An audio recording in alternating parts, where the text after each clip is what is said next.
সারা পৃথিবী জানে, বাংলাদেশ জানে যে স্বাধীনতার ঘোষক হলো শহীদ রাষ্ট্রপতি জিয়াউর রহমান।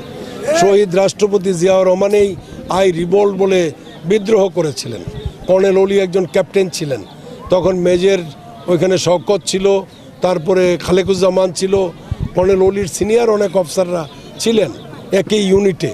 তো সমস্ত কৃতিত্ব উনি আজকে তার মৃত্যুর পরে নিতে চাইলে সেটা তো ঠিক হবে না। কর্নেল অলির এই কথায় জিয়াউর রহমানের অবদানকে প্রশ্নবিদ্ধ করার কোনো সুযোগ নাই।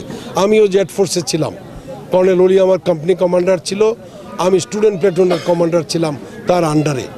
বুঝছেন না, উনি একজন ব্রিগেড মেজর ছিলেন আর উনি ব্রিগেড কমান্ডার ছিলেন। কর্নেল অলির অবদানকেও আমি ছোট করব না, তবে যেই কথা তিনি আজকে এসে জামাত নেতার মাধ্যমে সারা জাতিকে জানাইতে চাচ্ছেন, এটা অত্যন্ত আশ্চর্যজনক। এরা একটা ভ্রান্ত সংবাদ, এটা একটা ভুল সংবাদ। কারণ জিয়াউর রহমানই আপনার উনি তখন ক্যাপ্টেন ছিলেন, জিয়াউর রহমানের ব্যাটালিয়ানে তিনি কোয়ার্টার মাস্টার ছিলেন। তো তিনি যেই কথা আজকে বলতেছেন, জিয়াউর রহমান জীবিত থাকতে তো এই কথা বলেন নাই, এবং এর আগেও কখনো এই জাতীয় উক্তি আমরা শুনি নাই। তো সুতরাং এটা একটা প্রশ্নবিদ্ধ কথা।